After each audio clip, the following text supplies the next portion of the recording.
very much. Well, what a fantastic, exciting thing it is to be here. At last, 4 years on, we're actually here. Come on, give yourselves a round of applause. It's fantastic. Honestly, video doesn't do it. You know, this morning I did a video event, 15 nations around the world. That's fine. But it's so much better to breathe the same air, isn't it? Hello? The party is already starting. Barcelona is so full of people that the planes cannot fill up on time. So what is the future? Now, this is an epidemic I warned about for many years. In fact, if you want to look at page 17 of The Future of Almost Everything, which I updated in 2019, number one wildcard risk was new viral pandemic. Further down that list was a risk of a major power, otherwise known as Russia, making a significant misjudgment in the region, causing chaos. So let's have a look at what this all means for customers. Okay, I want to look at what it means for the future of cars, yes, but actually tomorrow's customers, and what it means for you. If you are the leader of a business in a country, if you are the leader of a nation or a team, the greatest risk is one word: groupthink. It's when we spend too much time with people who do the same thing as us, day in, day out. So what I want to do is to take off our glasses. Actually, to do that, sometimes we need just to take time out. So Sheila, who's here, Sheila and I have just sailed from Cadiz across the Atlantic to the Caribbean. We had to stop because of COVID, and we've just sailed from Panama to the Galapagos Islands, and then sailed 3,000 miles in the last 3 weeks to the Marquise Islands. But one thing that happens to you when you are on the water, when you look up at night at 1 trillion stars, you start to see things differently. I want to share with you some things that just hit me. The other night we went to a fantastic restaurant here in Barcelona. Looking at this amazing menu, wonderful food, fantastic wine. You just want the sweet coffee and an extra bottle of wine. But can you catch the waiter's attention? Put up your hands if you have had this problem. Incredible! Unbelievable! When I was training to be a doctor, I earned money in a restaurant. And I learned that as a waiter, I could double the money in my pocket every night by using my eyes. And I could read the whole room at the speed of light, walking backwards, carrying the plates to the kitchen. And every time I caught someone's eye, I made money. Sweet coffee, bill, wine. There aren't that many things that you want in a restaurant, and you can read them all from a distance without saying a word. How much does it cost to teach people to use their eyes? Nothing. How long does it take the waiter to realize that when he looks up, why is it that most waiters look for insects on the floor as they walk around? It costs nothing to look. It costs seconds to train. It takes 1 hour to discover how much money you make. It takes one night for a Michelin star restaurant to go from a loss every night for 5 years to the first night of profit. You know why? Because most of the profit is the second bottle of wine. It's the coffee and the sweet. Tiny things have huge impact. So this morning I got up and staggered to find the shower with my eyes half open. I've been doing a global survey of 100,000 executives, and I asked them all the same question. I say, put up your hands if you, like me, by accident, have had a shower with hair conditioner instead of shampoo. Come on. I tell you, you know what? I did a survey of 800 CEOs of the largest hotels in the world. I asked them the same question. I discovered 40% of the hotel owners also had recently had a shower with hair wax by mistake, or a hair conditioner. Why? I tell you why. Because the text on the bottle is so small, I cannot read it without my glasses. Now, put up your hands if you take your glasses into the shower. Oh, come on. This is madness. So you would think the hotel would understand. After all, the owner is experiencing the problem. What we begin to learn is how blind restaurants are, hotels are, and maybe even car companies. Small things that cost nothing to put right, but could have an amazing impact on your business. I've just watched the competition. I know that the winners are the ones who pay attention to the small things, right? That is the genius of Belron. That is what you do every time. 100 small things done perfectly well. The big things everybody does, but it's the small things that make the difference. Now, you've been hearing, of course, yes, all kinds of things happen in the world. Some of them are very disruptive.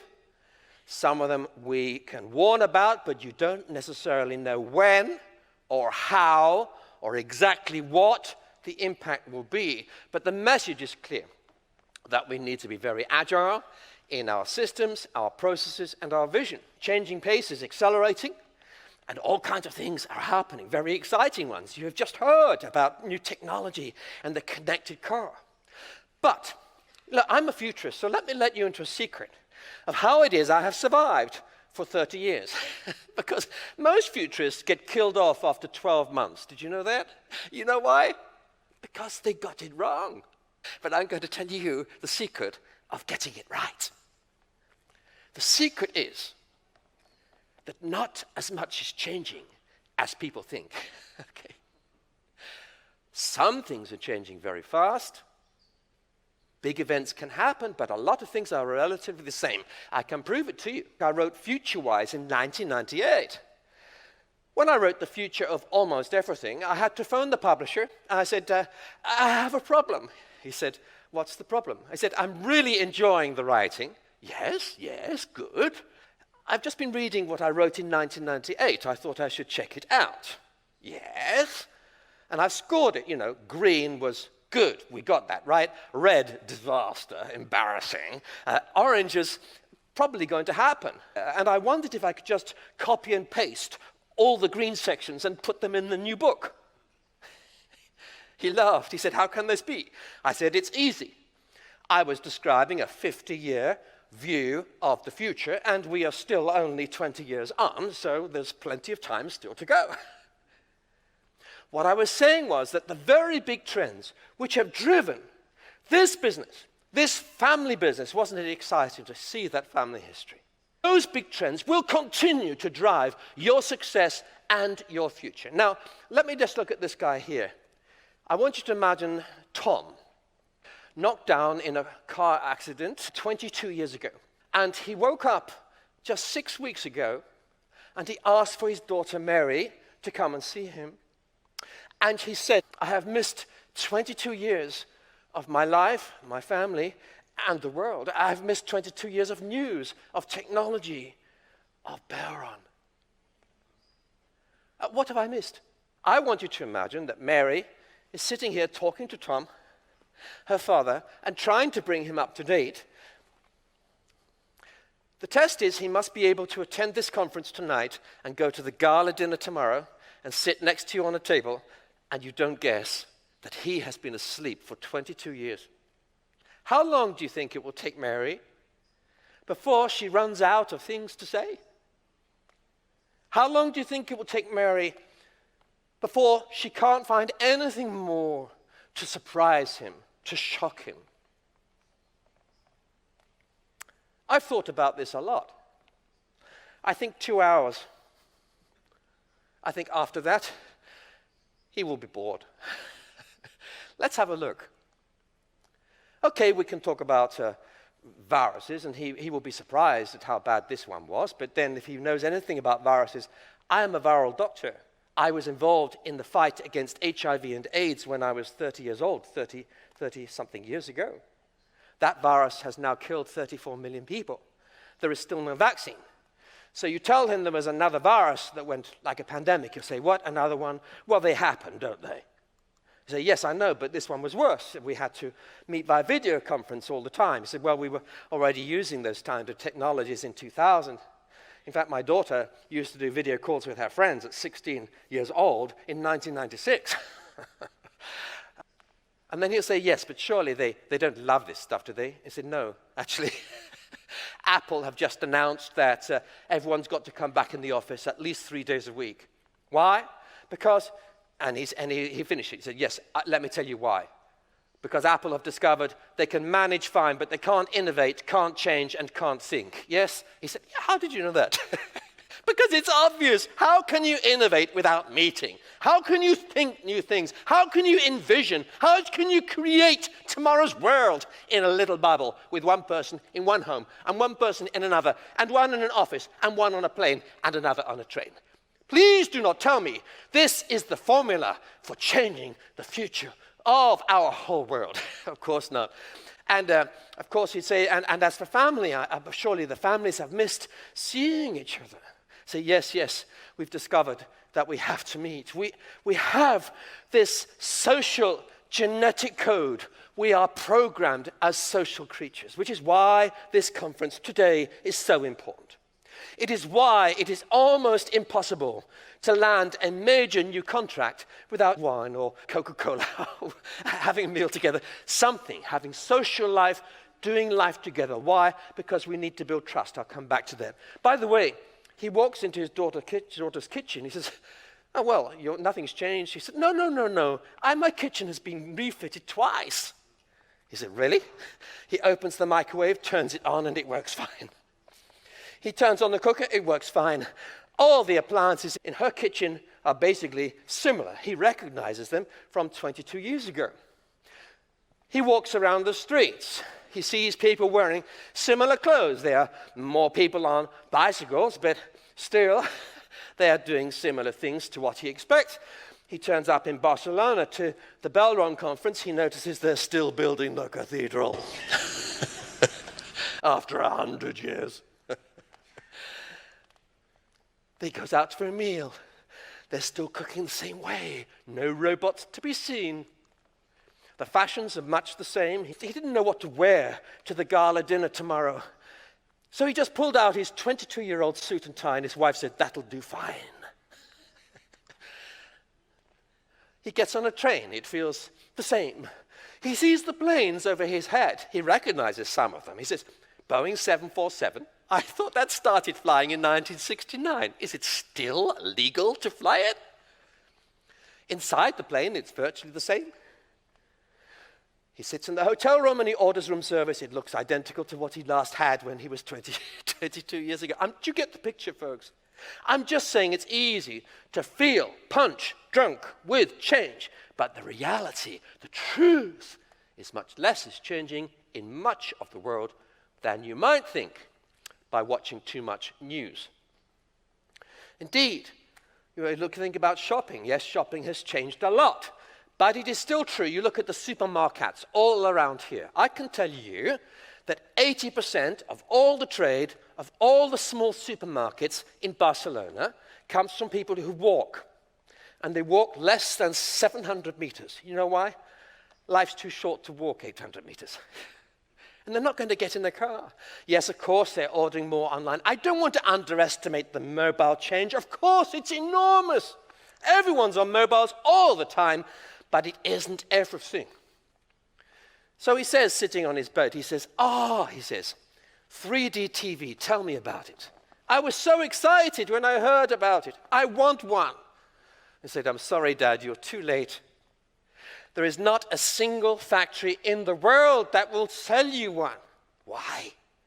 Because it's no good. What?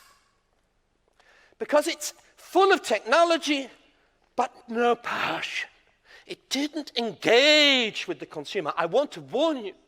Some of these auto technologies we hear about sound fantastic, but they may not necessarily engage any more than the 3D TV. Put up your hands if you want to buy one of these. It's on your birthday present list. I could put up your hands if you have no interest whatsoever in entering a virtual world. Put up your hands. Okay, there we are. As for robots in cars, he would say, well, of course, I was expecting more robots by now. The answer is, yes, we're still talking about it, but almost all the robots in the world are in auto manufacturing, hardly any anywhere else, and those are growing slowly. And as you heard, his granddaughter, Jerry, even when he is 17 years old, it is likely that he will be learning to drive on an old car because his dad doesn't want it to crash. The new one, which is electric, and the old car will be petrol or diesel driven, probably. I'm not quite sure which one. And as he drives along, it's likely that the holes in the road will be as large as they are today. There will still be an economic crisis from time to time. Local authorities will still be short of cash to mend the highways. There will still be all kinds of issues with maintenance and a lot of work for you. So, what changes? Yet some things do. Here's one. You've heard about it already. A tremendous change regarding plastics in the ocean. Sheila and I are glad about that. I can tell you, we have hardly seen a single piece of plastic. I think we have seen 3 floating pieces of plastic in the last 8,000 miles sailed. Yes, it gets washed up on the beach and others get sunk, but it is starting to work. Plastics in oceans, yes, very, very important. Global warming, yes, hugely important. To the generation rising up, this is, as Kjell has said, this is an absolutely #1 huge issue, and companies will lead the way faster than they are forced by governments. It's happening already, company after company going carbon neutral. That's not carbon zero, it's carbon neutral. It means that we have decided to save everything we can, and what we cannot save, we will offset with installation of green technologies around the world. Here's an example of things in the green sector that can change instantly. There was an earthquake in Japan. It lasted 20 seconds. Another 20 seconds later, there was a crack in a nuclear reactor, and within 1 month, Japan had cancelled nuclear. The Prime Minister said, this is it, we will have no more nuclear power, it is finished. About 2 weeks later, the German Chancellor said, I announced today, as a result of the accident in Japan, Germany will cancel all new nuclear and we will close every nuclear reactor as soon as we can. Huge reaction. But in the same month, the Chinese Prime Minister said, we are going to build the greatest number of new nuclear power stations that the world has ever seen. And Britain said, we're going to try and do something similar. Build lots. What's happened? One event, 2 hugely different reactions. Germany, Japan cancelling. UK and China, boom. What does it tell you? It tells you that the future, my friends, is not being driven just by technology in cars or innovation or even politics. It tells you that the future is not even being driven by huge events. It's being driven by a single word, which has driven all of human history. Outside here, I think, are Roman columns. There is a Roman history in this city. There's a history going back 3,000 or 4,000 years. I tell you, in 4,000 years' time, the future of Barcelona will be driven by this single word. What is it? My friends, this single word is emotion. It's the passions we have. That is why the 3D TV did not work. You can have the best innovation in the world, and it's toast, finished. If it doesn't connect with emotion. You can have the best service, technically, in Belron, but if it doesn't connect with emotion, and linked to emotion is trust. I happen to think that trust is the most beautiful thing. It's missing a lot in government today, and it's the main thing that you are selling. You're selling it to insurers. If you are delivering this thing, if you are an insurer, you're selling it to your customers. If you're a leasing fleet, you're selling it to your customer, your driver. Trust is absolutely critical, which is why reputational risk becomes number one if you're a member of a board. Trust that the windscreen that's put in will be safe, secure, will happen quickly. Now, the internet and all kinds of things happening to us has made us very impatient. Put your hands up if you find this irritating. In the rain, to fill up your car for more than 60 seconds. Put up your hands.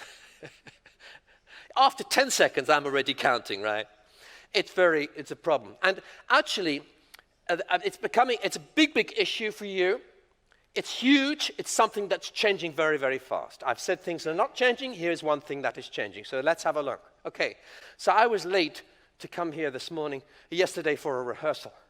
And I was waiting for the lift. And I pressed the button and nothing happened. I was tempted for a moment to do a crazy thing. Now, I know that you would never ever think of this, but I was actually tempted to go and touch the button more than once. Okay, put up your hands. If you too have done a crazy thing. What is it? Okay, put up your hands if you talk to your car. Come on, start. So we press the lift even though we know we are mad. We talk to the car as if it is a human being. What I want us to understand is that trust, emotion, these things are not always completely rational. We hope it's based on experience, on truth, on facts, on data, on science, on technology, on innovation. But often it's connected with something else. Google is watching you at the moment. Did you know that? All of you who have smartphones, Google is a client of mine. They know every time you pick up your phone. They know what you type in. They know how long you wait for the answer. They know which page they deliver to you. And most importantly, you know what the most important piece of data is? They know how long you are willing to wait for the page to load. And they know that 95% of you, after 2 seconds waiting, you think, what's wrong with the internet? After 3, you think there's something very wrong with the hotel. After 4, you become very angry. And after 5, you have lost the will to live. You press the back button, and you have terminated the entire business relationship with that website. In 5 seconds. That's what Google tells. What about your children? How long are they waiting? 2.5 seconds. How long will you wait in 5 years' time? What do you think? I think maybe 2.5. Oh, 5 seconds. I just want you to remember that. If you remember nothing else about the future of customers, remember your 5-second test, which it takes 3 seconds to make you annoyed, and 5 seconds is enough to terminate a business relationship. Which is why, as I say, people want to walk 600 meters to go and buy something. Why? It takes more than 10 seconds to find the car keys, right? It takes another 15 seconds to get through the traffic light. Why bother? Speed is everything. The other day, Sheila is here. She sorts out a lot of the finance and admin for the business. So we had a typical problem. A bill comes in that's incorrect. We're trying to get through. Press 1 for accounts. Press 2 for customer services. Put your hands up if you want to kill the person who put in such the system. Why? I tell you why. Because it costs you more than 5 seconds, right? What you actually wanted was a smart system. The smart system should be this. The bank knows who I am. The bank has my mobile phone number, right? What is your name? Yeah, Pierre. So, Pierre, the bank knows your name, Pierre. It knows your mobile phone number. So the moment you dial in, the bank should know who you are. Oh, by the way, the bank also knows what it sent you by email. And it knows it sent you a statement only 15 seconds ago. So it knows why you are calling, correct? So it knows automatically. You do not need artificial intelligence to do this. It just knows if someone calls 15 seconds after an email, please send the call to the person who sent the email. Hello? Crazy. It's as stupid as the waiter that doesn't look around, but we all fall into these things. I'm just saying, our customers are testing everything with a 5-second test. 5 seconds. 5 seconds. So, okay, you order something from Amazon. It's going to take more than 5 seconds, but in 5 seconds you want to know it's on its way, and you want to be able to see where it is. And in 1 hour you want to know it's left the shop, correct? You want you watching it on its way. Put up your hands if you check the Uber screen roughly every 15 seconds to see where the car is. Come on, show me. Yeah. We are addicted to this. We want absolute live data constantly. And that is going to be a number one issue, requirement in every country eventually for a business like yours. The people want to see where the van is, how it's coming. Insurance is exactly the same. At the moment, it takes how long to get insurance on a car? Tell me. Put up your hands if it's taken you more than 1 hour online to get insurance cover on a car, changed from one insurer to another. Put up your hands if it takes you more than 1 hour. Put up your hands if it took you less than 30 minutes. Okay, things are getting better. Put up your hands if you managed to do it in 5 minutes with a new insurer. Put up your hands if you did it in 5 seconds. I'm just saying we have a long way to go because you've told me that you lose the will to live in 5 seconds. You want to kill someone who makes you press buttons, and now we have a car insurance application process that is too long. There are lots of ways to make it simpler. This is not the session to go through it, but we can. Oh, here is an issue for insurance. I've been involved in car insurance now since 2011.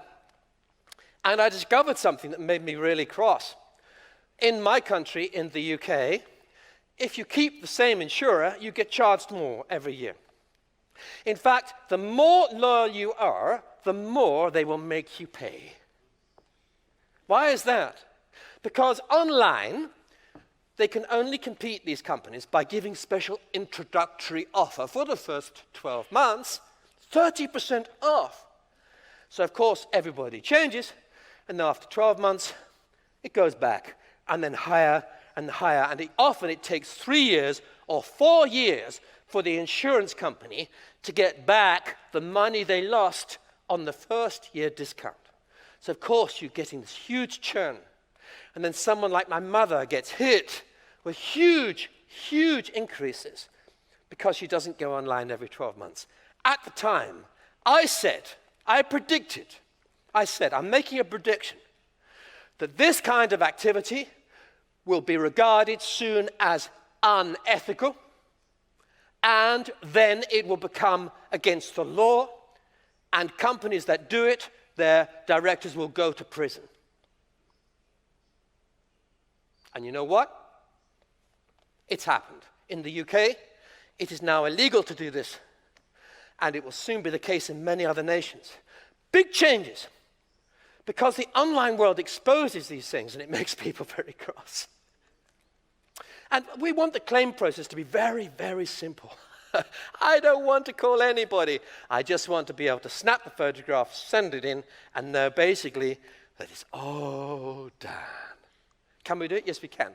Finally, I've just got 8 minutes left, and I'm just going to make one reflection or two on the future of cars. Now, we've heard amazing things, and I stand by all the things that Bosch said. I think Bosch is a fantastic company. I love these predictions. But I want now to look at a reality check about other parts of the car. Because actually, there are some limits. Let me tell you about cars in 50 years' time. Let me tell you about cars in 100 years' time. And I can tell you that in some ways they're going to look quite similar. Why is that? We have limits from physics, wind, vibration, light, water, energy. We have limits from physiology, that is, as a human being, what shape we are. And we have limits from psychology, from habit, tradition, and anticipation. So here's the first physical limit. Every car is tested in a wind tunnel. Have you noticed how boring cars are getting these days? They all look the same, right? Why? They're designed by a computer? No, they're not. They're optimized for airflow, correct? There are only so many ways you can design a shape to go through air at between 70 and 200 kilometers per hour. Whatever speed you want to go, you have to optimize. It's tires, it's screens, it's airfoils, it's mirrors, it's everything. So long as energy matters to us, then cars will look the same. The only thing that changes is a little bit how high we go or wide we go, depending on what you put inside the car. But even there, we're stuck. Why? Because human beings are basically the same. You see, I can't bend my knee up like that. It has to go this way, okay? My back is only comfortable in this position. I can't sit like that. So seats may get bigger as people get larger, which is a problem, but they're not going to change their fundamental design. Cars will look the same. It's the same with coaches. It's the same with train seats. It's the same with airline seats. We are fixed by human beings. And when you look at the controls of the car, we are also limited. Now, if a human being has to process information, we need to be careful about how much information we give. Why? Because the more information we give on the screens here, the more likely it is that we create an accident out there. That is why we are, in many countries, forbidding people to look at these. We're saying too much data. You say, well, yes, but the data will make the car safer. No, it won't. Have the automatic braking system there, but don't show it to the person. It's there just to help them if they make a mistake. But we don't want them to be looking down. We want them to be thinking about the world outside the car, correct? So we need to be careful about that. This kind of cockpit is just crazy. Crazy. It's dangerous. A head-up display, you're going to see a lot more of that. Why? Because it provides the information that the driver needs without pulling the driver into the car. We don't want the driver in the car at all. We want them mentally outside in the world. Now, we've heard a lot about auto, and again, I agree totally with the assessments being made. That, as I said before, with the grandson of our friend here, Tom, even if every new car today in Barcelona is electric powered and fully autonomous and has no driving wheel, it will be 10, 25 years maybe before most cars in Barcelona are like that. Why? Because cars last a very long time. Unless they are killed off by some government which says it is illegal to drive a diesel anymore, then these cars will be around. So the changes will happen slowly, but actually this is a change, you've already heard about it, which is happening very quickly. And of course, it's just a method of control to ensure that you can't get inside the car. That's what the manufacturer wants to do. Listen, some of the largest manufacturers are my clients, people like General Motors and Ford and VW, and I can tell you that they are trying very hard to make sure they own the driver and they own the vehicle permanently. They're not interested in the sale of the vehicle anymore. They want a relationship, which means that they want to lock the person in to have to service the car with their dealers, that there's no other choice for them. They'd be very happy to have leasing arrangements because that makes it easier for them to track. So the entire conversation is about you. The car is lent to you, you lease it, you just pay for it every month, and then the entire relationship is managed, including the screen repairs and everything else. I think you will win this battle of secure gateways. I think the European Union will strike it down because it's non-competitive and it stifles innovation. And I think it's very important that you continue to fight it. I'm sure that you will. And we will see new patterns of car ownership. Our oldest son has just bought a Tesla, except he hasn't. He's leasing it. Why is he leasing it? Because he thinks that buying a car is so last century. Now, it's only one step beyond that to decide not to have a second car at all or not even to have a first car. And in many parts of my country, it is now very difficult to park the car. In fact, we have huge numbers of houses and apartments being built where there are no car parking spaces at all. The government is trying to push people to use Uber, bicycle, scooter, autonomous taxis, Uber, whatever you want, but just don't have your own car. And actually, it makes a lot of sense. In the meantime, this statistic should be worrying. If you look at the miles driven by 20 to 30-year-olds, they've fallen by 8% in the US in 20 years. They've fallen 30% in 10 years in the UK. Lots of reasons for this, including the fact that 18-year-olds are now driving dad's car at home. 25-year-olds are still at home driving dad's car. 30-year-olds are still at home driving dad's car. That's one reason, okay. But it's changing the pattern of how people think about cars. And in the meantime, of course, we have the technology to open a car with a smartphone and the rest. So, yes, and we will see new patterns of car insurance, but again, I think this will change relatively slowly. This is, for instance, the charging by the mile rather than by the year, things like that. So what does it all mean? Well, it's a big fight for the customer, and that's where we come back to today. Who is your customer? Your customer may be a leasing company. Your customer may be an insurer. If you're an insurer, your customer may well be the end driver. It may be the vehicle owner. It may not be the driver in future. It may just be it may be a lease company. Whatever it is, all kinds of things are changing with that. But the battle will be who owns that relationship. And that is the reason why these auto companies are going to fight very hard against your court action, because they want to own the customer, and they quite like to bundle in the insurance and everything else as well. So then, I said, it's good to take off our glasses. It's good to take a step back. It's good to think more widely about the business. And the future of auto will be all about emotion, speed, convenience, comfort, and experience in an increasingly mobile world. So I wish you all the best with this fantastic company history, this incredible product and service which you've seen out here, this extraordinary opportunity you have to grow and grow. Thank you very much. Thank you. Wow. Thank you. Thank you so much. Thank you. Wow. What a presentation.